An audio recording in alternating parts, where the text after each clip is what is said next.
¿Por qué hay países que no tienen ni ejércitos ni fuerzas armadas?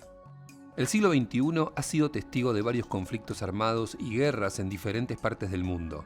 Afganistán, Irak, Siria, Yemen y Ucrania son algunos ejemplos. Se estima que solo en 2022 murieron más de 230.000 personas en enfrentamientos armados en todo el mundo. Pese a la permanente amenaza de violencia, en el mundo hay países que no tienen ejército ni fuerzas armadas. Sí, escuchaste bien, ni ejército ni fuerzas armadas. ¿Es posible prescindir de la fuerza militar en el mundo de hoy? ¿Cómo hacen estos países para garantizar la defensa y seguridad de sus habitantes? Según la ONU, en el mundo hay 195 países. Hay 6 que no tienen ejército. Son países que consideran que la violencia y las armas no pueden servir como respuesta a los conflictos. Además de esos 6 países, hay otros 15 que no tienen ejército permanente ni fuerzas armadas. ¿De qué países estamos hablando? ¿Cómo protegen sus fronteras y garantizan su seguridad interior? Costa Rica, Islandia, Mónaco, República de Mauricio, Panamá y Vanuatu no tienen ejército.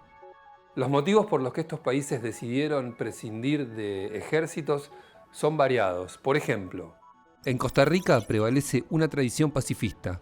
El país abolió su ejército en 1949, después de una breve pero intensa guerra civil. En la Constitución está expresa la renuncia a la guerra como mecanismo para resolver conflictos internacionales. En otros países, como Islandia, la cuestión está relacionada con los tratados internacionales y con el propósito de mantener la neutralidad en los conflictos geopolíticos.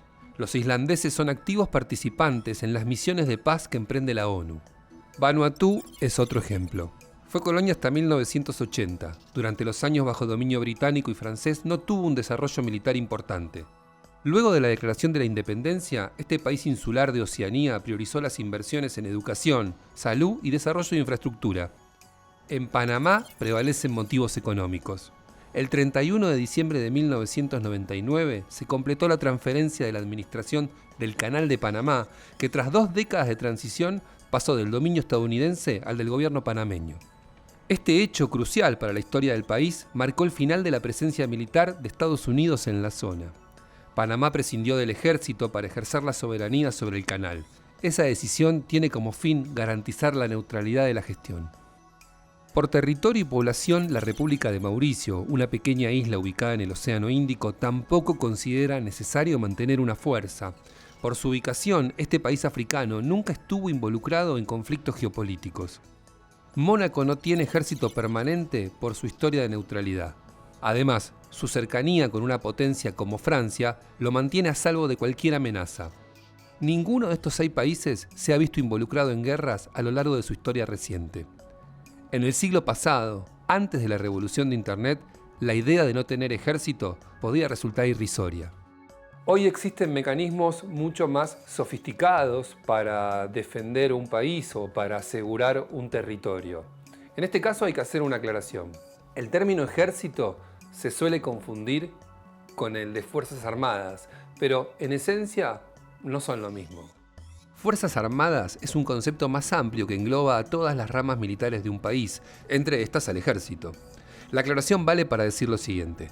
Muchos países pueden no tener ejército, pero sí cuentan con algún tipo de fuerza armada.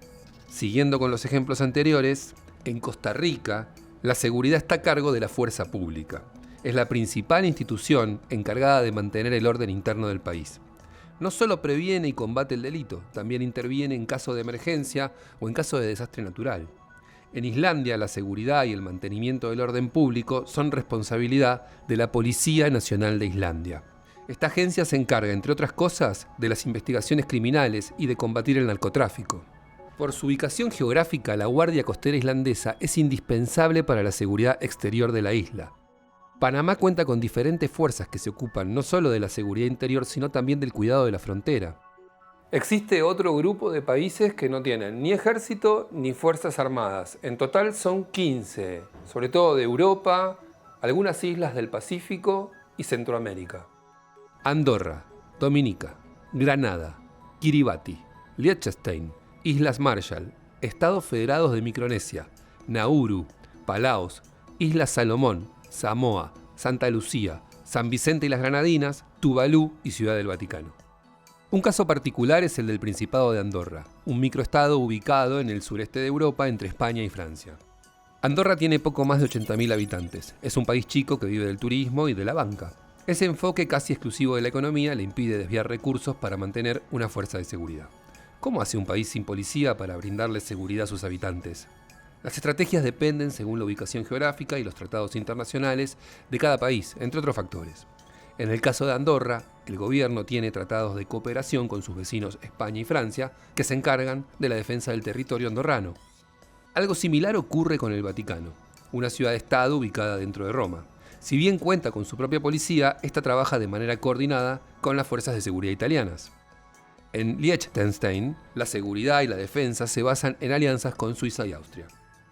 Islas Salomón integra alianzas con otras islas del Pacífico en las que existe una cooperación en temas de defensa y seguridad.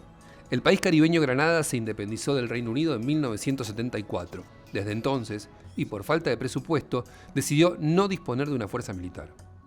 En este punto conviene hacer otra aclaración. Los países que no cuentan con fuerzas armadas en general poseen una policía que se ocupa de la seguridad de fronteras, de la seguridad puertas adentro.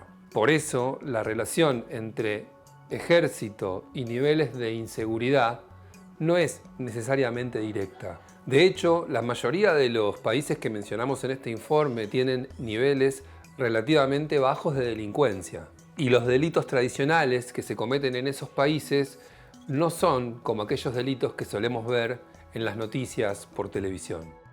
Kiribati, por ejemplo, condena la homosexualidad masculina y el sexo anal. Esto último, independientemente de la orientación sexual de las personas. Tampoco es legal donar sangre. En Andorra, hablar de delincuencia es hablar de delitos financieros, ciberdelitos y evasión de impuestos. Jamaica, Sudáfrica y Brasil, 3 países con altas tasas de homicidio, tienen ejércitos y fuerzas armadas bien constituidas. En el extremo opuesto se encuentran aquellos países con mayores presupuestos militares. Estados Unidos es el que más dinero destina a la gestión de su defensa. En los últimos 2 años, el gobierno de Joe Biden incrementó estas partidas con millonarios paquetes de ayuda económica para países aliados, como por ejemplo Ucrania y Taiwán. Los estadounidenses defienden su territorio y también el de los aliados. Por la ubicación geográfica de la isla, Taiwán es hoy la primera línea de defensa estadounidense en su contienda geopolítica con China, justamente la segunda potencia que más dinero destina a su propia seguridad. Detrás de los estadounidenses y de los chinos hay otras naciones igualmente preocupadas por la cuestión, pero con un presupuesto un poco más acotado: Rusia, Arabia Saudita, India, Francia y Reino Unido. Algunos de estos países atravesaron conflictos bélicos en los últimos años. Reino Unido y Francia, por ejemplo, enviaron tropas a Afganistán luego de los atentados del 11S. Arabia Saudita intervino en la guerra civil de Yemen. La India también necesita mantener aceitadas sus fuerzas por sus constantes tensiones con Pakistán. La guerra, como modelo de resolución de conflictos, disminuyó de una manera significativa en los últimos años. Hoy los países se rigen por tratados y están regulados por organismos internacionales que fueron creados justamente para hacer del mundo un lugar más seguro. Como casi siempre, detrás de toda tendencia pacifista hay un interés económico. La interdependencia económica, social y tecnológica entre los países suele ser un incentivo suficiente para resolver los problemas sin pasar por el campo de batalla. No a la guerra. ¡Viva la paz!